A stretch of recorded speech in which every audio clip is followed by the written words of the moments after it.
오늘이 이제 고린도서 14장 26절에서부터 40절에 있는 말씀인데, 특별히 고린도서 14장은 은사에 관한 말씀, 특별히 무슨 은사에 대해서 얘기를 계속해서 하고 있는 거냐면 방언에 대해서 얘기를 하고 있어요. 그래서 고린도서 14장은 방언을 받은 사람과 방언을 받지 않는 사람 사이에서 그 오해를 살 수 있는 그런 본문의 말씀이기도 합니다. 그래서 방언을 계속해서 오늘 말씀에서 연장선상에 있는 말씀인데, 그 오해를 불식시키기 위해서 사도 바울이 이 고린도서 14장을 얘기를 하고 있는 거고, 특별히 오늘 본문의 말씀에서는 또 여자가 교회에서 잠잠하라는 그런 말씀 구절이 있어서 또 이걸 잘 이해해야만 오해를 사지 않을 수가 있습니다. 자, 그래서 오늘 14장 26절에서부터 40절에 있는 말씀인데, 말씀의 제목을 뭐라고 했냐면 교회 안에서의 영적 질서입니다. 어디 안에서의 영적인 질서라고요? 교회 안에서의 영적인 질서에 대해서 사도 바울이 얘기를 하는 거예요. 그래서 26절에서부터 33절까지는 첫 번째 제지로 모든 것을 교회에 뭐를 세우기 위해서 하라고 얘기를 하고 있는 거냐면 교회에 덕을 세우기 위해서. 모든 은사는 교회의 덕을 위해서 사용하라는 말씀이 첫 번째 33절까지 있는 말씀이고, 두 번째 제지가 33절에서부터 36절까지 여자는 교회에서 잠잠하라는 거예요. 그 말씀은 36절까지이고, 마지막으로 결론은 37절에서부터 40절까지 모든 은사는 적당하게, 그리고 또 뭐하게? 질서 있게 사용하라는 말씀이 사도 바울의 마지막 권면의 말씀입니다. 결론의 말씀이기도 하고, 첫 번째 대지로 와가지고 모든 것을 교회의 덕을 위해서 하라 라고 사도 바울이 당부를 하고 있는 거예요. 26절 한번 보세요. 26절. 그런즉 형제들아 어찌할꼬 너희가 모일 때에 각각 찬송시도 있으며 가르치는 말씀도 있으며 계시도 있으며 방언도 있으며 통역함도 있나니 모든 것을 덕을 세우기 위하여 하라. 예, 모든 것을 덕을 세우기 위하여 하라. 사도 바울이 이렇게 당부를 하고 있습니다. 자, 앞에서 서두에서도 제가 언급한 것처럼 고린도서 14장 19절까지 교회의 덕을 세우기 위해서 방언과 예언에 대해서 그 상대적인 유익에 대해서 사도 바울이 얘기를 했지요. 그것이 19절까지 있는 말씀이고, 두 번째 대지가 20절에서부터 25절까지 있는 말씀인데, 지난주에 살펴봤던 것처럼 방언과 예언은 서로 상반된 유익이 있다는 얘기예요. 방언은 복수발견 한번 얘기를 한다라고 하면 누구를 세우는 거냐면, 방언은 바로 자기 자신의 믿음을 세우는 거예요. 자기 자신을 세우는 겁니다. 그러나 그 반대로 예언은 자기 자신이 아니라 누구를 세우는 거냐면 교회를 세우는 거예요. 교회를 덕은. 그러나 교회적인 입장에서 봤을 때는, 그러니까 뭐가 더 좋은 거냐면, 유익이 되는 거냐면 방언의 은사겠어요? 예언의 은사겠어요? 예언의 은사죠. 예언이라고 하는 것은 그 알아듣지 못하는 그런 이렇게 그런 예언한다는 것이 아니라, 쉽게 얘기하면 하나님의 말씀이라고 그랬죠? 그 하나님의 말씀을 바로 깨닫는 것, 그게 예언의 모든 은사들인데, 그러니까 교회를 위해서는 일만 많이 방언하는 것보다도 뭐가 더 유익한 거냐면 하나님의 말씀을 바로 깨달아서 그것을 순종하면서 사는 것이 교회 전체의 덕을 위해서 유익하다는 얘기예요. 그 얘기를 사도 바울이 얘기를 하고 있는 거예요. 이 얘기를 했더니 저랑 같이 사는 사람이 많이 째려봐요. 그러면 교회에서는 어떻게 하라는 얘기냐? 오늘 본문의 말씀이 잘 나타나 있잖아요. 잘 나타나 있습니다. 그래서 27절에는 이렇게 얘기를 했어요. 27절 보시면, 만일 누가 방언으로 말하거든 두 사람이나 가물과 세 사람이 차수를 따라 하고 한 사람이 통역할 것이요. 예, 교회 안에서 만약에 방언을 말하려고 하면 두세 사람이 순서를 따라서 반드시 뭐를 세우라고 얘기를 하고 있냐면 통역을 세우라 라고 얘기하고 있습니다. 그러니까 통역을 세워서 해야 되는데, 통역하지 않으면 그거는 바른 방언이라고 얘기할 수 없다는 얘기입니다. 그러니까 목사님은 이병기 목사님 살아있을 때는 그렇게 얘기를 했어요. 바른 통역을 하고 있는지 어떻는지 쉽게 얘기해서, 세상적인 말로 얘기해서 둘이 짜고 하는 건지 알 수가 없으니까 두세 사람 이상 통역 연설을 세워서 둘이 이제 똑같이 번역을 해보면 알겠죠? 예, 그러니까 저는 그런 은사를 해서 바른 통역을 하고 있는지, 두 사람뿐만 아니라 100사람이 같은 방언을 하고 통역을 한다라고 하면, 그게 맞는 방언이라고 하면 바른 방언이라고 하면 그거 맞는 얘기니까 서로 일치할 것이다. 그런데 만약 통역하는 은사가 없다라고 하면, 통역하는 일이 없다라고 하면 교회 안에서 어떻게 해야 되는가? 28절이요. 만일 통역하는 자가 없거든 교회에서는 잠잠하고 자기와 및 하나님께 말할 것이요. 예. 자, 이렇게 얘기를 하고 있는 거예요. 만일 통역하는 자가 없거든 교회에서는 어떻게 하라고요? 잠잠하라. 잠잠하라. 이렇게 얘기하고 있습니다. 방언을 통역하는 자가 없으면 교회에서는 공적인 자리에서 방언으로 기도하는 건 그만하라고 얘기를 하고 있어요. 왜 그런가? 저를 포함해가지고 여기 있는 좀 믿음 생활을 오래 하신 분들이 다 방언으로 말하고 그냥 알아듣지는 못하는 말로 막 그렇게 기도하게 되면 처음 믿는 사람들이나 교회에 처음 온 초신자들이 그걸 보고 뭐라고 얘기를 한다고요? 미쳤다고 얘기한다고요. 단체로 미쳤구나. 23절이 그 말씀 아니에요. 23절. 그러므로 온 교회가 함께 모여 다 방언으로 말하면 무식한 자들이나 믿지 아니하는 자들이 들어와서 너희를 미쳤다 하지 아니하겠느냐. 예. 그 방언의 은사가 없는 사람이나 또는 초신자들이나 그런 은사를 경험하지 못하는 사람들이 그 헛구부러지는 말로 이상한 말을 짓거리는 것을 보게 되면 그 정신없는 사람들이다 또는 미쳤다라고 얘기를 할 수 있다고요. 그러니까 늘 사도 바울은 어떤 것을 생각을 했냐면 교회에 뭐를 생각을 했어요? 유익을 생각을 했어요. 교회의 유익을 위해서 또 교회의 덕을 먼저 생각을 한 겁니다. 그러나 거기도 이제 그러니까 오늘 본문의 말씀 28절로 돌아와가지고 그런 통역의 인사가 없으면 공적인 자리에서는 방언으로 기도하는 것이나 이런 것을 하지 말라. 사도 바울이 잠잠하라고 했어요. 지금 제 얘기를 하고 있나요? 하나님 말씀을 하고 있나요? 제 얘기를 하는 게 아니에요. 하나님 말 오해하지 마세요. 그러면서 뭐라고 얘기를 하냐면 공적으로는 하지 말고 혼자 있을 때는 하라고 그랬어요. 28절 하반절의 말씀이 그 말씀이잖아요. 자기와 및 누구에게는 말하라고요? 하나님께는 말하라. 이 말씀이 무슨 말일까요? 만약에 공적인 자리에 통역하는 사람이 없고 통역하는 은사를 가진 사람이 없다라고 하면 공적인 집회에서는 방언으로 얘기하지 말고 그러나 사적인 자리에서 자기 개인적인 기도를 할 때에는 그런 은사를 가진 사람은 금하면 안 되고 하라는 얘기예요. 원하는 대로 다 하라는 얘기예요. 왜? 그것이 자기와 또 누구에게 하는 말이니까? 하나님께 하는 말이니까. 방언의 은사를 가지고 있는 사람은 그러니까 그러니까 은사를 주셨을 때 무슨 은사가 됐든지 간에 그 은사를 사용함에 있어서 먼저 생각을 해야 되는 것은 내가 아니고 누구를 먼저 생각해야 되냐면 교회를 생각해야 돼. 교회를. 그걸 먼저 생각을 하는 거예요. 사도 바울이 그걸 먼저 생각을 했던 겁니다. 너희는 저는 그런 말을 별로 좋아하지 않습니다만 요즘 교회라는 말보다도 공동체라는 말을 얘기하는 사람들이 많아요. 얘기해서 각 사람 한 사람이 모여서 교회라고 하는 그런 곳을 만들잖아요. 교회를 만들잖아요. 그러니까 내가 받는 은사가 가장 큰 은사라고 해가지고 교회 전체 이익을 생각하지 않고 그 내가 받은 것이 가장 크다라고 해가지고 막 하게 된다라고 하면 교회 전체의 유익된 게 없는 거죠. 없는 거예요.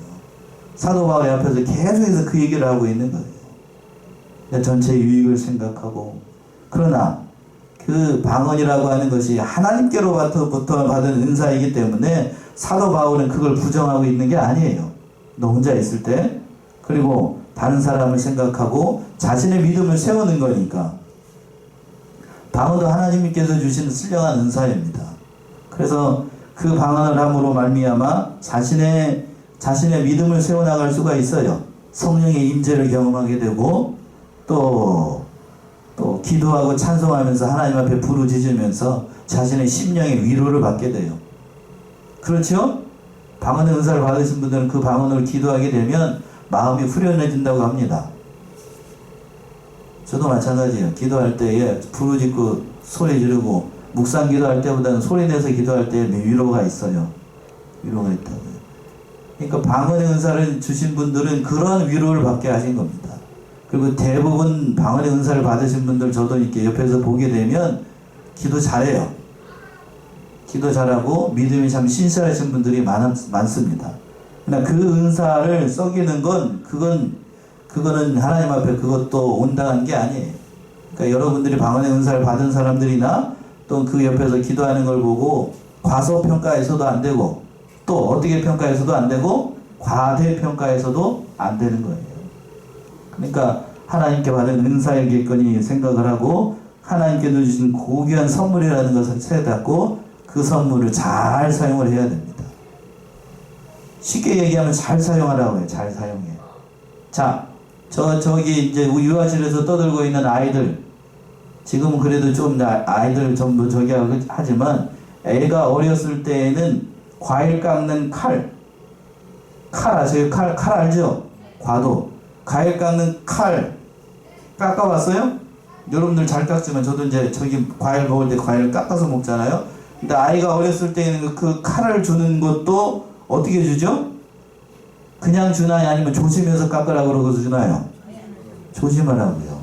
우리에게 주시는 모든 은사도 다 마찬가지입니다. 사용함에 있어서 뭐를 생각을 해야 되냐면 조심하면서 해야 됩니다. 그게 무슨 은사가 됐든지 간에 그 얘기를 사도 바울이 하고 싶은 거예요. 자, 연장선상에서 29절에서부터 31절까지 보게 되면 앞에서는 방언에 대해서 또 뒤에서는 예언하는 것도 역시 마찬가지라고 하는 겁니다. 29절부터 한번 보세요. 예언하는 자는 둘이나 셋이나 말하고 다른 이들은 불변할 것이요 만일 곁에 앉은 다른 이에게 계시가 있거든 먼저 하던 자는 잠잠할지니라. 너희는 다 모든 사람으로 배우게 하고 모든 사람으로 권면을 받게 하기 위하여 하나씩 예언할 수 있느니라. 예. 예언이라고 하는 것은 어렵게 생각하지 말고 뭐라고 그랬냐면 하나님의 말씀을 가르치는 거라고 그랬죠? 가르치는 거라고 얘기했습니다. 하나님의 말씀을 가르칠 때에도 여러 사람이 한꺼번에 다 일어나가지고 이렇게 얘기를 한다라고 하면 알아듣겠어요? 못 알아듣겠어요? 못 알아들어요. 그러니까 말씀을 설교할 때에도 저가 하거나 또 우리 교단 같은 경우에는 주일학교 주일학교 이렇게 분반 공부를 할 때에도 그냥 어지럽게 가는 게 아니고 단사 선생님들이 보통 앞에서 일어나서 가르칩니다. 그치요? 예, 일어나서 아이들은 어떻게 하고 이렇게 모여가지고 거기 자리에서 이렇게 가르쳐요. 그런데 간혹 어떤 분들이 있냐면 주일학교를 가르칠 때 선생님이 그 자리에 앉아있고 아이들을 그 옆에다 놓고 이렇게 가르치시는 분들이 있어요. 그러면 아이들이 집중을 할까요? 아니면 떠들까요? 그래서 그건 온당한 게 아니에요. 자기는 어떻게 하고 보통 일어서서 아이들과 얼굴을 맞대고 지금 제가 이렇게 설교하는 것처럼 그렇게 하는 것이 아이들이 집중을 할 수가 있어요. 아이들을 배려한다고 그러면서 자기 옆에다가 같이 가르치는 건 그건 선생으로서의 권위가 떨어지는 겁니다. 말씀을 가르치는 은사에 있어서. 그러니까 그 모든 것들도 규모 있게 그 모든 것을 잘 분별해서 가르치는 것이 참으로 중요하다는 거예요. 29절에서부터 30절에 있는 말씀이 예언하는 사람들도 그렇게 잘 분별해서 가르쳐야 된다라고 사도 바울이 얘기하고 있는 겁니다. 또 32절 보시면 이렇게 얘기하였죠? 32절. 예언하는 자들의 영이 예언하는 자들에게 제재를 받나니. 예. 저 봅시다. 예언하는 자들의 영이 예언하는 자들에게 뭐를 받아요? 제재를 받습니다. 그러니까 말씀을 전하는 사람의 영은 성령의 감동을 받아서 그 말씀을 전해야 된다는 얘기인데 성령은 우리를 어디로 인도를 하는가? 어디로 인도하죠? 진리로 인도합니다. 당연히 그렇겠죠? 그러니까 그 감동을 받아서 하나님의 말씀을 잘 가르쳐야 된다는 것인데 요한복음 16장 13절이죠? 한번 찾아봅시다. 요한복음 16장 13절. 요한복음 16장 13절. 그러하나 진리의 성령이 오시면 그가 너희를 모든 진리 가운데로 인도하시리니 그가 자의로 말하지 않고 오직 듣는 것을 말하시며 장래일을 너희에게 알리시리라. 예. 그러하나 진리의 성령이 오시면 그가 너희를 모든 어디로 인도해요? 진리 가운데로 인도합니다. 그러니까 하나님의 말씀을 가르치는 것도 그 진리 가운데로 인도하니까 기도 많이 하고 그 성령의 인도하심을 받아서 그 모든 일들을 잘 가르쳐 나가야 된다. 권면하는 일이나 배우는 일이나 가르치는 일이나 이 모든 면에 있어서 성령의 감동을 따라서 이렇게 가르쳐야 된다라고 얘기하고 있어요. 왜 그렇게 해야만 하는가? 그 말씀이 33절에 있죠. 33절 하나님은 어지러움의 하나님이 아니시오 오직 화평의 하나님이시니라. 예. 하나님 무슨 하나님이 아니래요? 어지러움의 어지러움의 하나님이 아닙니다. 다른 말로 하면 여기서는 화평의 하나님이라고 그랬는데 다른 말로는 질서의 하나님이에요. 질서의 하나님. 화평을 추구하고 질서를 세워나가는 것이 그 참으로 하나님께서 주신 겁니다. 그러니까 예언하는 자들도 성령의 감동을 받았다고 해서 그냥 따발총 쏘듯이 말씀 전하는 게 아니라 성도들의 영적인 상태도 살피고 알아듣는지 못 알아듣는지 그것도 헤아려가면서 말씀을 전해야 됩니다. 그렇겠죠? 그래야 돼요. 왜? 하나님은 어지러움의 하나님이 아니고 또 화평을 추구하시는 그런 하나님이기 때문에 모든 것을 은사로 주신 것을 잘 헤아려서 이 모든 일들을 해야 되는 거예요. 자, 여기까지가 첫 번째 대지예요. 방언이 됐든지 예언이 됐든지 그 모든 일들을 교회에 뭐를 세워나가면서 덕을 생각을 하면서 너 혼자 사는 교회가 아니라는 얘기죠. 너 혼자 있는 교회가 아니니까 늘 교회의 덕을 생각하면서 자신의 유익만을 생각하지 말고 사도 바울이 그 얘기를 하고 싶은 거예요. 자, 이제 두 번째 제주로 와가지고 교회에서 여자는 잠잠하라 라는 말씀이 34절과 36절까지 있는 말씀인데 이 말씀이 참 오늘 말씀 가운데 그냥 중요한 말씀 가운데 한 구절이 아닐까 그런 생각이 좀 듭니다. 자, 34절 보시면 모든 성도의 교회에서 함과 같이 여자는 교회에서 잠잠하라.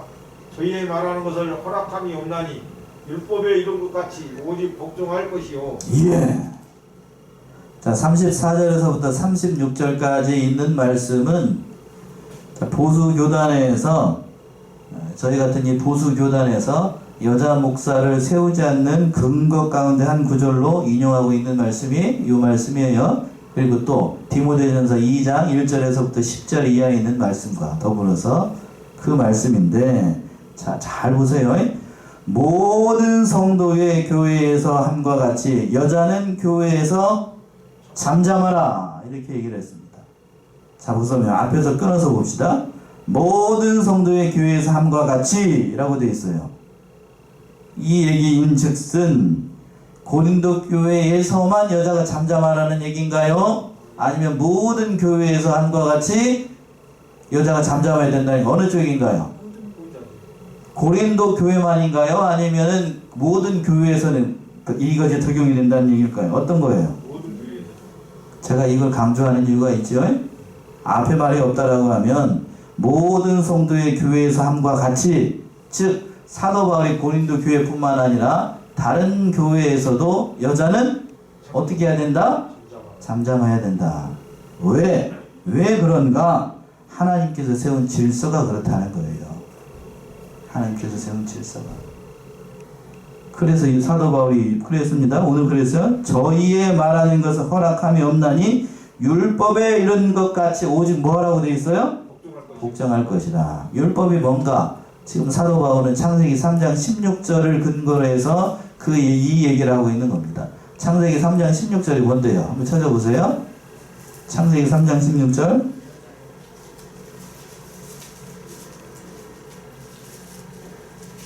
또 여자에게 이르시되 내가 네게 잉태하는 고통을 크게 더하리니 네가 수고하고 자식을 낳을 것이며 너는 남편을 사모하고 남편은 너를 다스릴 것이니라 하시고. 예.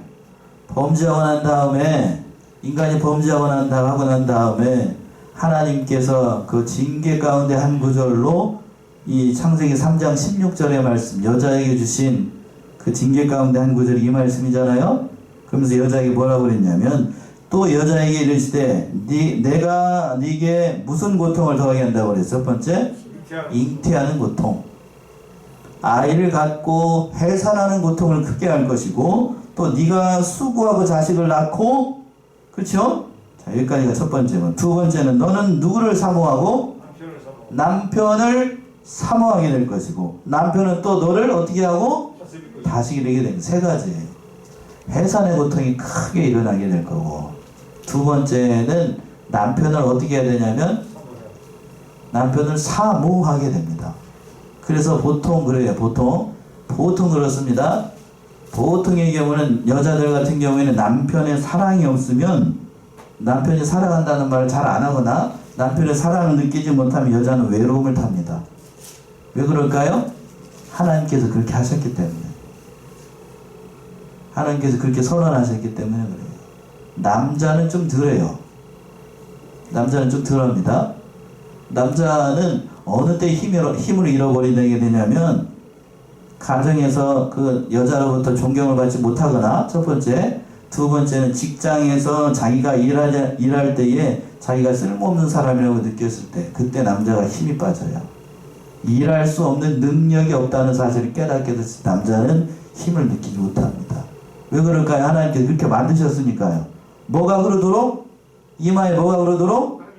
땀이 흐르도록 일하게 만든 것이 남자에게 주신 그 어떤 형편에서 보게 되면 복임과 동시에 징계였어요.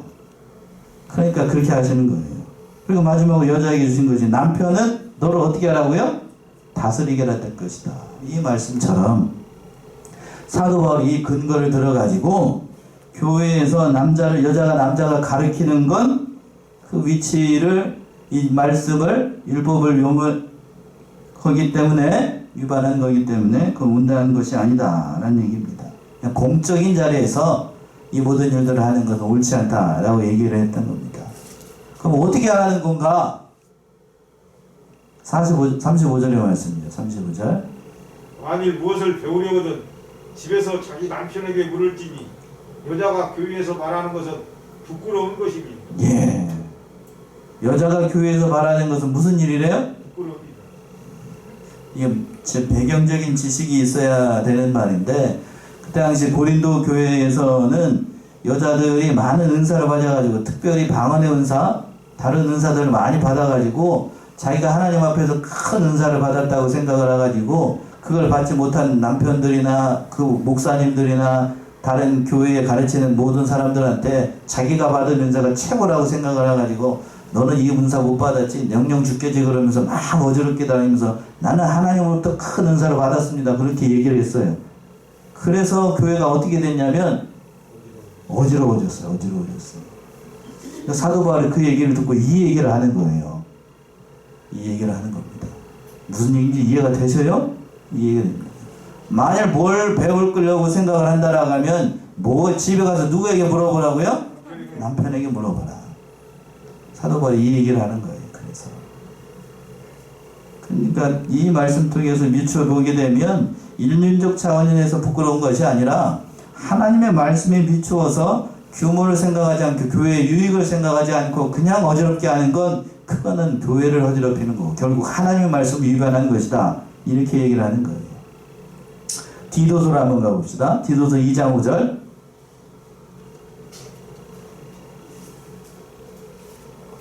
디도서 2장 5절.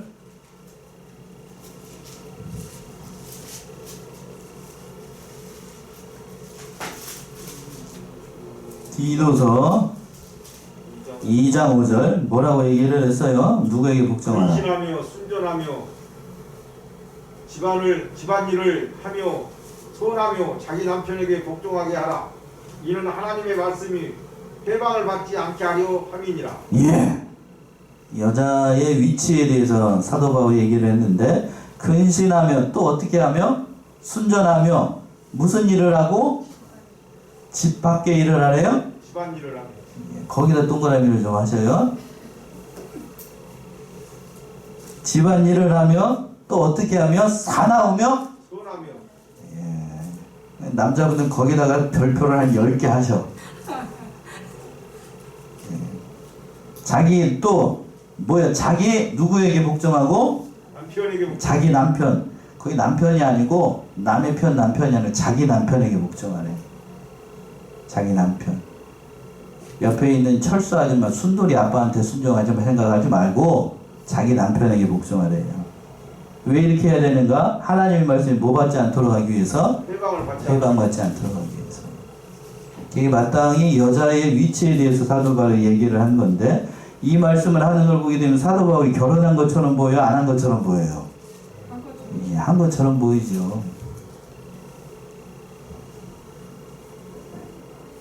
그러니까 해본 경험이 없는 사람 이런 말을 못하는 거 아니겠어요? 그러니까 사도 바울이 여러 가지로 생각을 하면서 이 얘기를 했던 거예요. 그러니까 제가 이 얘기를 하고 나니까 오늘 밥 먹을 게 걱정이 많이 되긴 해요, 솔직히. 예. 밥 먹을 게 많이 걱정이 되는데, 보수교단이나 그 모든 교회, 저희 같은 교회에서는 이 말씀 들어서 교회에서 가르치는 일, 특별히 목사 안수를 주지 않습니다. 목사 안수를 주지 않는다고요. 이 말씀에 근거를 해서. 교회를 어지럽히는 일이고, 지금 이 시간까지 예수님께서도 12사도를 세울 때에 12사도를 세울 때 여자 세웠어요? 여자 안 세웠다고. 여자 안 세웠다고. 그러면서 이렇게 얘기를 했더니 제가 오늘 이 말씀 주면서 여러 가지 주석들을 봤더니 거기서 뭐라고 그랬냐면 예수님은 남자나 여자도 차별하지 않고 다 인격적으로 대우하시고 구조주시고 다 하셨다. 막달라 마리아도 사랑하고 다른 여자들도 다 사랑해. 물론 맞지요. 물론 맞아요. 그러나 예수님께도 하나님이시기 때문에 12명의 사도를 세울 때에는 모든 것을 볼 때에 그 12사도보다 다른 여자 막달라 마리아 다른 사람보다 믿음이 훨씬 좋아요, 여자들이. 그런데도 교회의 질서를 생각하면서 사도로는 그들을 세우지 않았어요. 믿음으로 생각한다라면, 충성도로 생각을 한다라면 막달라 마리아나 다른 여자들 마리아나 베드로보다 훨씬 나아요. 끝까지 예수님 십자가 밑에까지 따라간 사람들이잖아요. 그리고 부활하시는 그날 처음으로 만났던 것이 사도 베드로도 아니고 누구죠? 막달라 마리아였습니다. 그러나 그걸 생각하지 않고 우리가 못하고 있는 거예요. 그래서 34절 다시 오시면 뭐라고 얘기를 했냐면 사도 바울이 모든 성도의 교회에서 함과 같이. 그러니까 이 구절이 참 중요해요. 이 구절이. 그러니까 오늘날 보수교단에서 저희 보수 쪽으로 이렇게 말씀을 전하시는 교회가 점점 줄어들고 또 여자 목사를 세우지 않는 교단들이 점점 적어지기 때문에 이 말씀들이 힘을 잃어버리게 되는 경우들이 많은데, 그러나 교회에 이제까지 세워진 전통, 사도들의 전통, 예수님께서 지금 이 시간까지 물려주신 그 모든 전통은 여자 목사를 세우는 게 전통이 아니었어요. 아니었습니다. 교회의 전통, 카톨릭을 무시할 수가 없는데, 카톨릭은 여자를 성직자, 쉽게 얘기해서 신부님으로 세우나요? 큰일 날 소리라는 거예요. 큰일 날 소리. 천주교는 절대로 그걸 허락하지 않아요. 그런 면에 있어서는 기독교, 개신교보다도 더 보수적입니다. 더 보수적이에요. 심지어는 뭣도 못하게 하죠. 신부를 세울 때? 결혼도 못해요.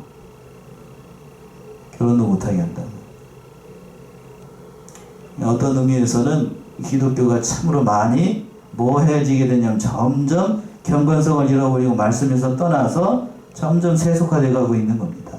그러니까 오늘 말씀이나 모든 교회의 전통 그리고 하나님의 율법 모든 것을 봤을 때에 제가 단언코 얘기를 하는데 여자를 목사로 세우는 건 성경적이지 않는 거예요.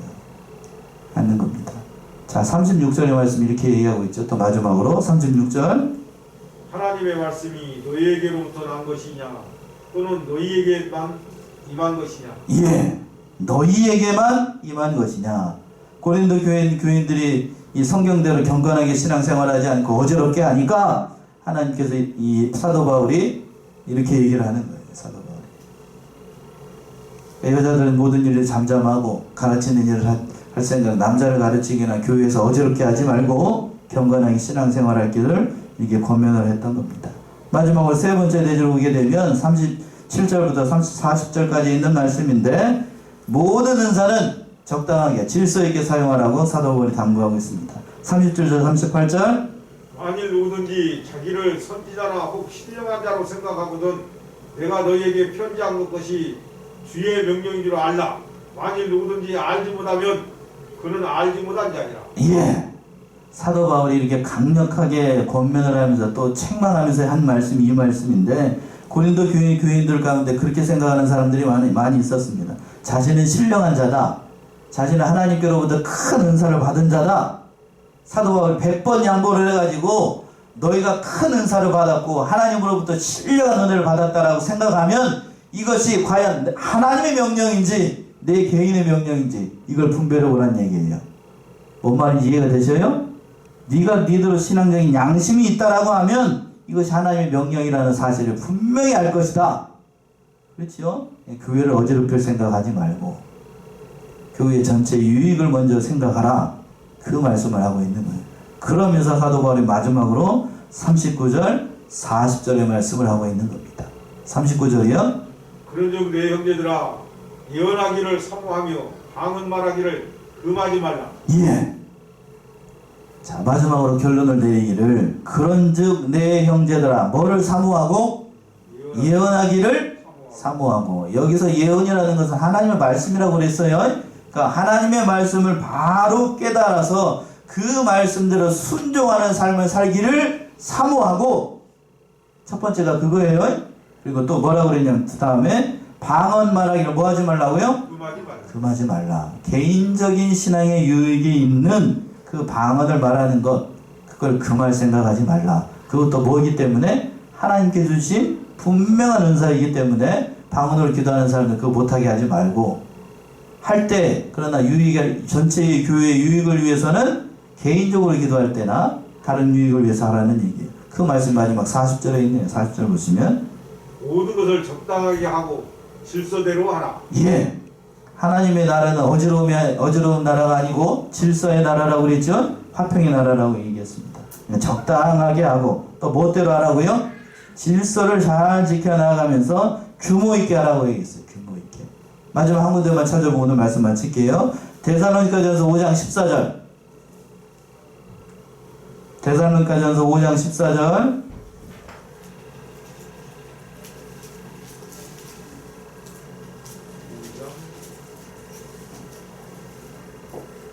사절이요. 5장 14절.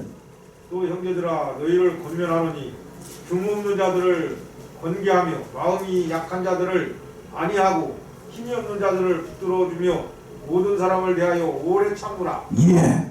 사도 바울이 이렇게 얘기를 하고 있는데 또 형제들아 너희를 권면하노니 규모 없는 자들을 어떻게 하라고 되어 있어요? 권계.